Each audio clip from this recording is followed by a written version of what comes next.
subject, Tapper. Former Vice President Joe Biden has just responded to an article by a former Nevada state lawmaker. Assemblywoman Lucy Flores says before a campaign event in 2014, the vice president stood behind her backstage, smelled her hair, kissed the back of her head. Flores writes that made her feel, quote, uneasy, gross, and confused, unquote.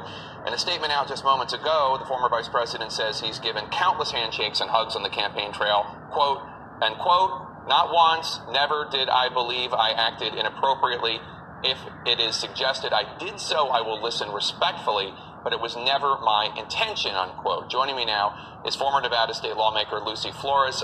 Assemblywoman Flores, thanks so much for joining us. Let's go back to that day in November 2014. The Vice President Biden has come to Nevada for a campaign event. You're running for lieutenant governor. You're both backstage, waiting to go on stage. What happened next? Well, it happened also suddenly. Anyone who's ever been at a rally recognizes that there is just chaos. There's a lot of energy, that everyone's running back and forth. Eva Longoria was there. We were all lined up next to the stage. Eva was in front of me. Joe Biden was behind me. I'm kind of preparing myself to give these remarks. It's the very last days before the election. And very unexpectedly and out of nowhere, I feel Joe Biden put his hands on my shoulders, get up very close to me from behind, lean in, smell my hair, and then plant a slow kiss on the top of my head. And that in and of itself might not sound like it's a very serious thing. That in and of itself might sound like it was innocent and well-intentioned. But in the context of it, as a person that had absolutely no relationship with him afterwards, as a candidate who was preparing to make my case for why I should be elected the second in command of that state, to have the vice president of the United States do that to me so unexpectedly and just kind of out of nowhere, it was just shocking. It was shocking because you don't expect that kind of intimate behavior. You don't expect that kind of intimacy from someone so powerful and someone who you just have no relationship whatsoever to touch you and to feel you and to be so close to you in that way. So I frankly just didn't even know how to react. I was just shocked. I felt powerless. I felt like I couldn't move. I just didn't even know how to process it. And in the context of someone who had no relationship with him afterwards.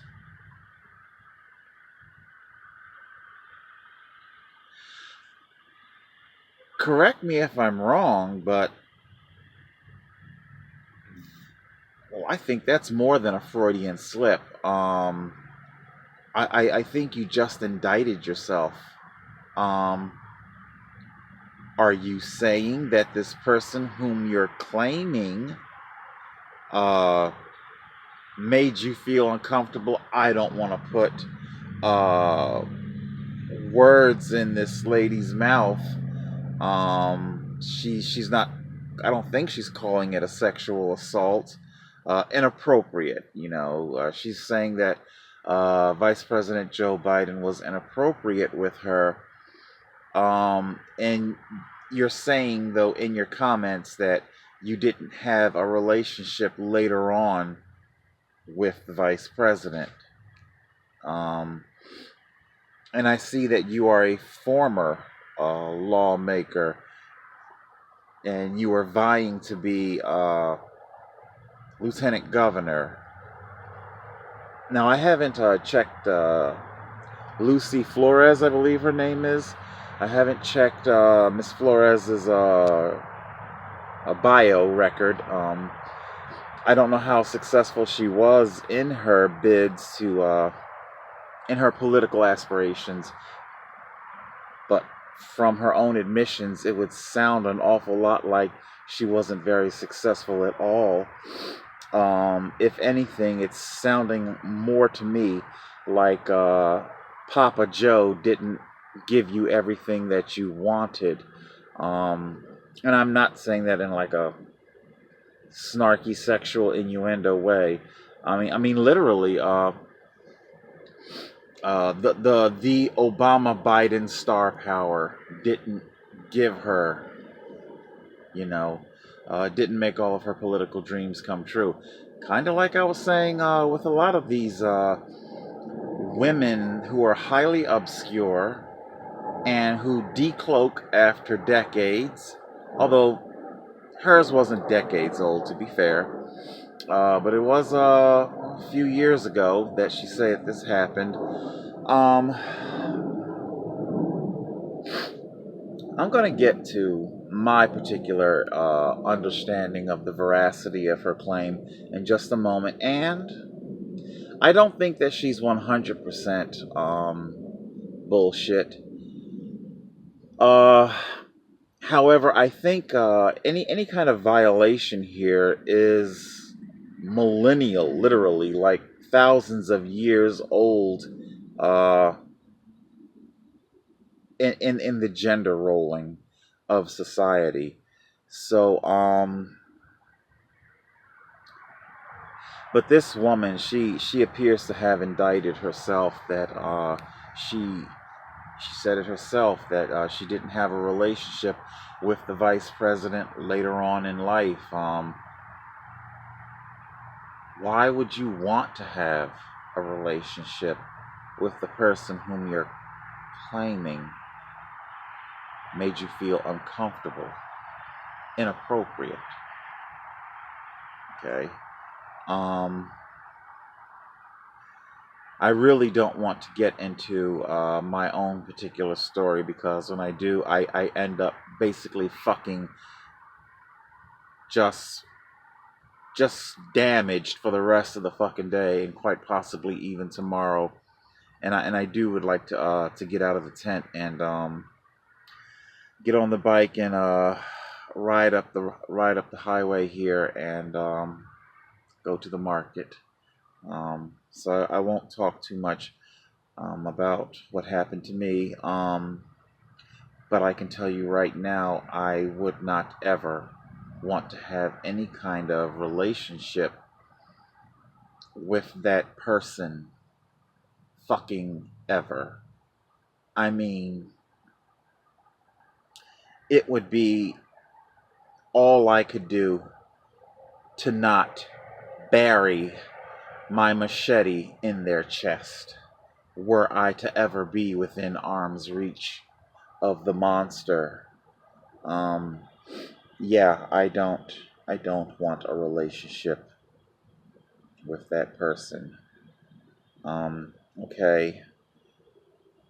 Coming away from that, let's talk about the culture of this thing, because this is a culture issue. This is a culture issue. Biden, I get it. He's from what I'm understanding, a touchy-feely kind of I think he's a little bit oblivious. You know, they say the man's a gaffe machine.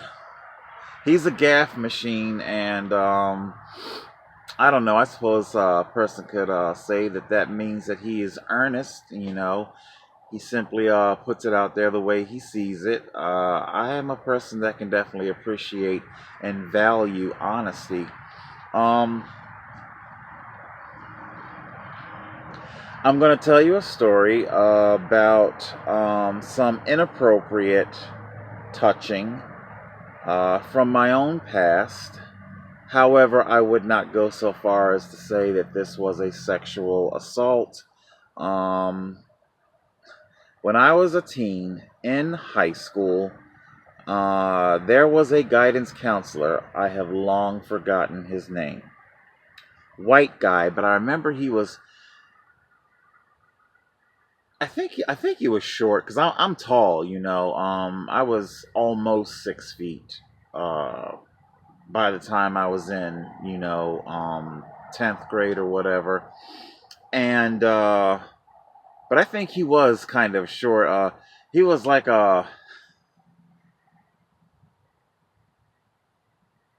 it's like I want, what, I have an image in my mind. Like the first incarnation of Beast, you'll have to Google it, before he was blue and furry and shit.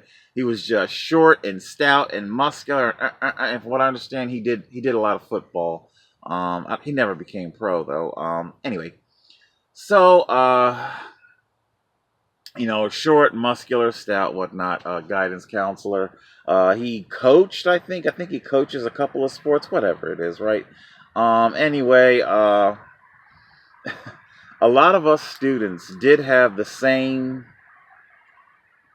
I guess you'd call it a complaint about the guy. Because of his sport athletic background, he would just have this thing where when you sat down in his office and there was the whole guidance counselor thing, the one-on-one, when the session came to an end, not that it was like a big, long session, you were in there for, and because it was so short or whatever it was, it's like a huddle. In his mind, it's huddle.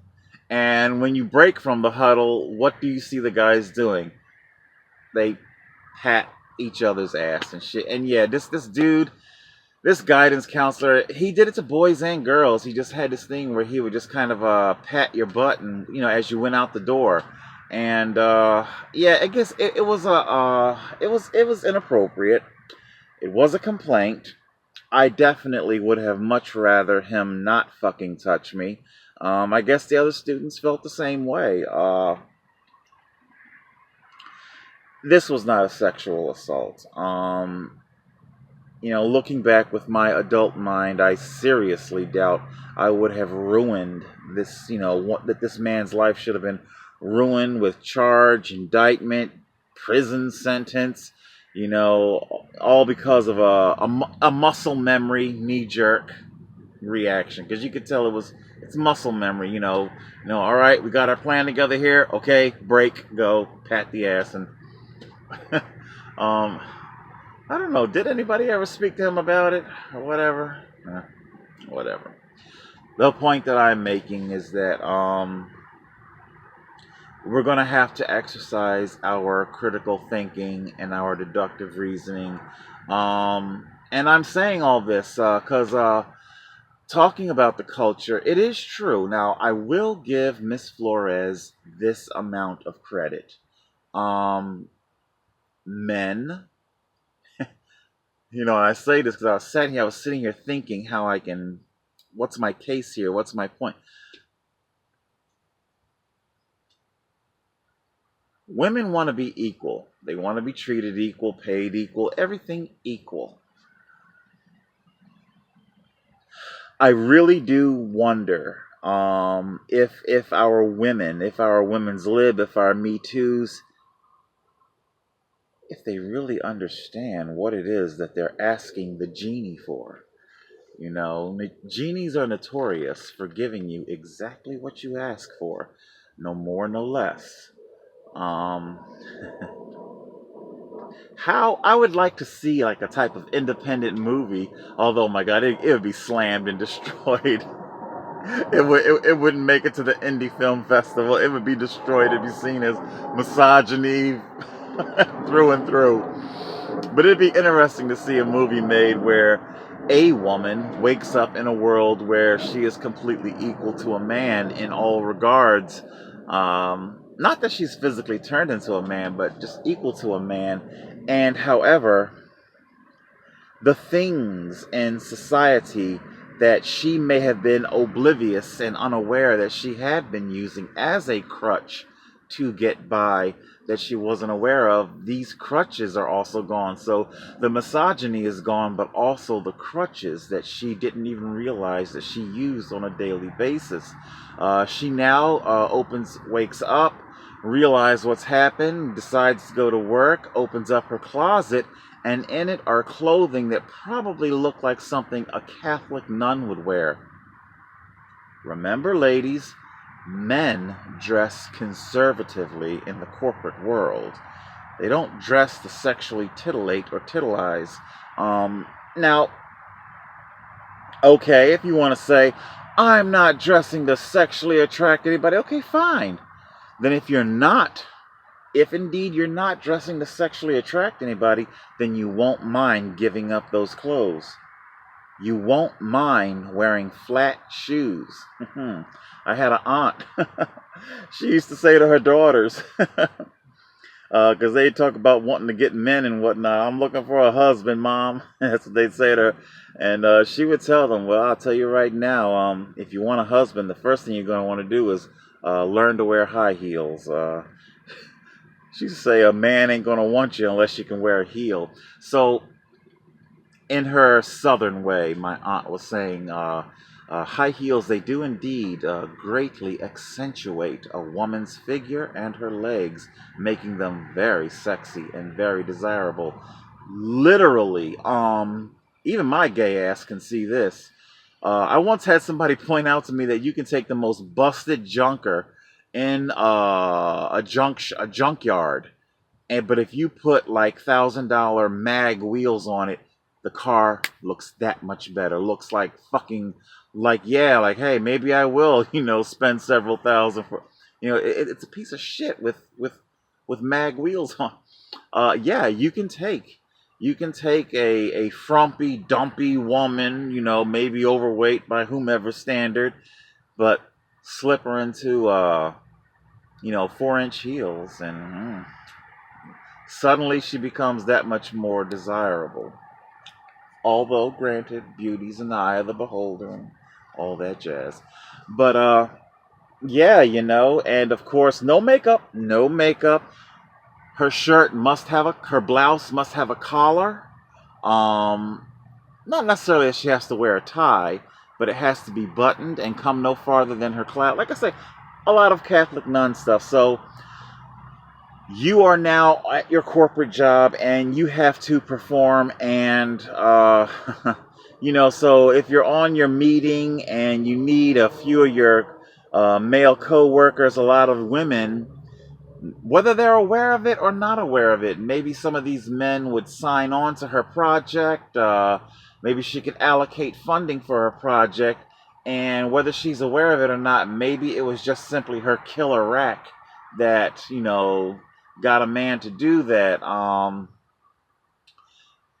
The woman that casually leans over a man and her tits kind of brush against the back of his neck and her hair kind of falls over his face. And again, whether a woman is doing this consciously or unconsciously, deliberately or not deliberately, these are tools, vestiges that a woman has indeed been known to use to get herself ahead.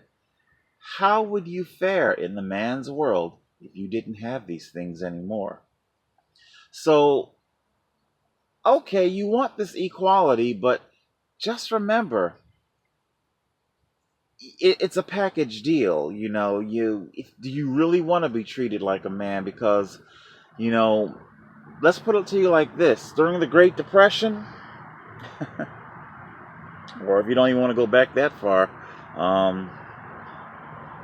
men have been known. There's a reason why they jump out of office building windows when it all goes tits up, okay? They're responsible for a great deal.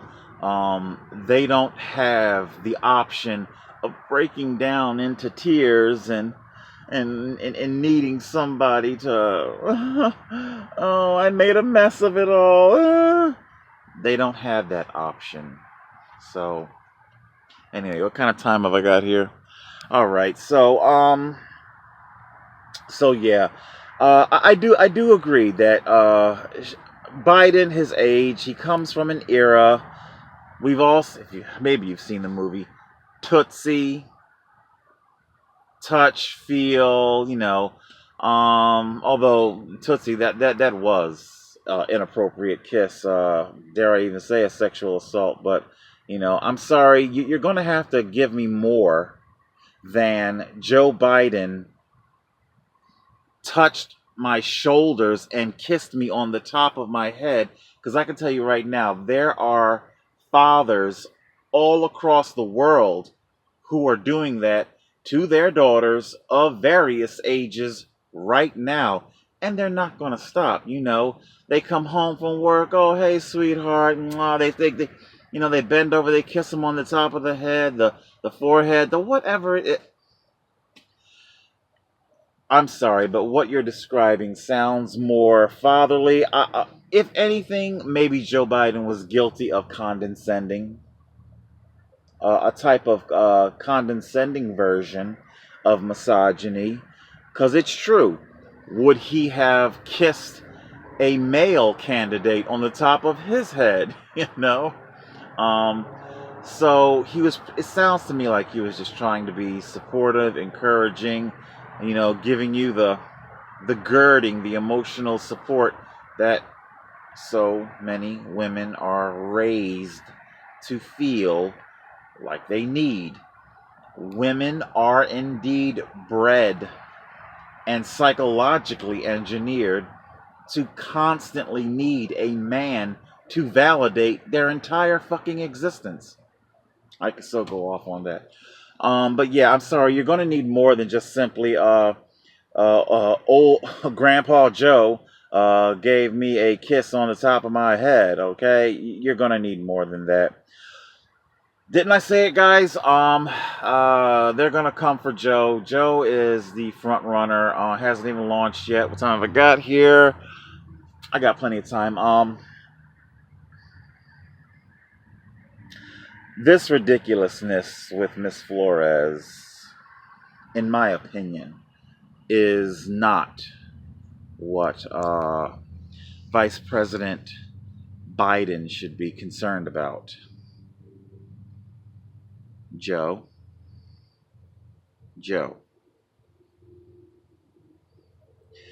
Mayor Buttigieg. Okay. A very stealthy dark horse cometh. Okay. I am liking everything that I'm hearing coming from Buttigieg.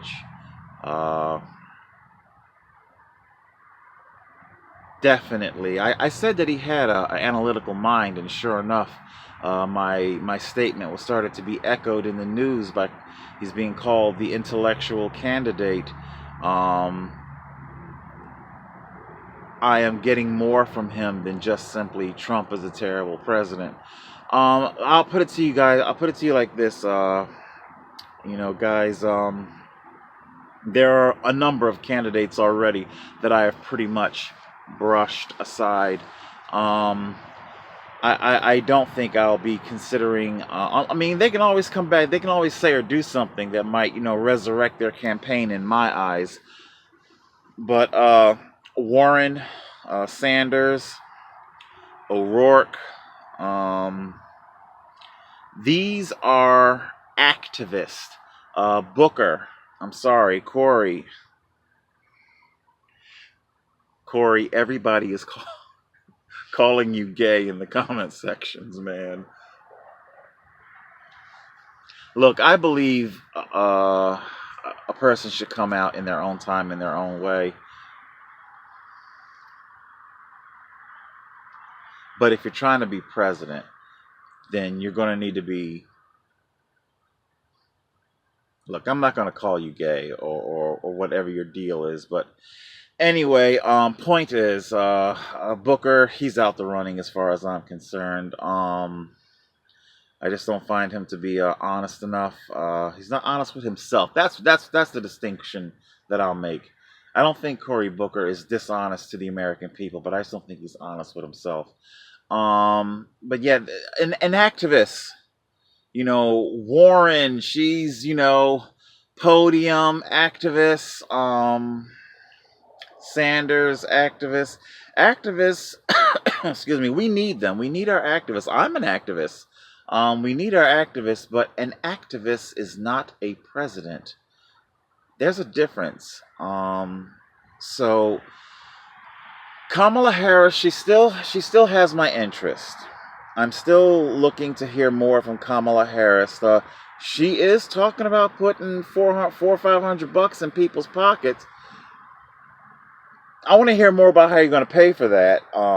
But yeah, like I've been saying, give me something I can take to the bank. But right now, you got me wondering if it's just confectionery fluff. What time have I got here? 24. If it's just confectionery fluff that you're selling, put it like this: with what the president, the candidates, what their platform is, when they're not talking about Trump, just make sure you're not selling me on a bunch of x-ray glasses from the back of a comic book, if you follow my analogy, because that's what Trump is. He promises you something really cool and awesome, but when you get it, it's complete fuckery. It's complete bullshit. That's why if Trump were to come out right now, I'm 2020, what I'm going to have is $1 trillion budget to combat homelessness. That's nice, Donald. Whatever you say, that's nice. It's bullshit. You lie so much we could never fucking believe you. But yeah, let me wrap with that thought. Buttigieg, he's a dark horse and he's coming up, and I definitely got my eye on him. Went on Fox News. I'll tell you who I want to see. He went on Fox News and did great. Believe it or not, I would like to see Buttigieg on a one-on-one with Fareed Zakaria. Fareed Zakaria has a really great analytical mind himself. I would like to see these two intellectuals go at it. Don't forget. Yeah, so I would like to see that. I'd like to see Fareed Zakaria moderate, one of the debates, presidential debates. But yeah, make sure that you are giving us the real deal. No x-ray glasses from the back of comic books, because that's complete bullshit. So that's what we're at. Hold on a second. I remember what I wanted to say. Speaking of bullshit proposals, if Trump were to say $1 trillion for homeless, let us learn from the Al Franken fiasco. I speak now to the women out there. I like I say, I will co-sign that Biden comes from a condescending, misogynistic era. He comes from an era where women were sexually assaulted, coerced, and forced into doing a bunch of shit. He comes from that era. It doesn't necessarily mean that he partook of that. I'm trying to give as much validity as I can to Flores here. The point is that don't shoot yourself in the foot. Al Franken could have done a lot of incredible things for women. Joe Biden could do a lot of incredible things for women. If put it like this, our counselor, our guidance counselor, if our guidance counselor were to suddenly find himself in somebody's administration somewhere or with a charity nonprofit, and this counselor, since his days of being a high school counselor, went on to become a superstar, charity fundraiser where he can bring millions into your charity. If he were to, sign on with a charity, Salvation Army, Invisible People, whatever it was, would I suddenly emerge out of nowhere? Oh my God, it's Counselor, Coach, well, we'll just say Coach Carter. Oh my God, Coach Carter, he used to touch my butt and whatnot. And not to laugh, because I understand. It made me feel uncomfortable, and it made a lot of other students, both male and female, feel uncomfortable. But you're talking about right now, today, a man about to be 50 fucking years old, I'm a couple years away from 50, living in a fucking tent with a busted ass body who's not terribly employable, and here comes this guy, and he's bringing millions, and he's handing out keys to apartments by the dozens. Do you really think I'm going to sit there and fucking shoot myself in the foot just because he's a little too, because of his jock mindedness, you know? 'Cause like I say, it's not really correct to say it was touchy feely, like he's trying to cop a feel.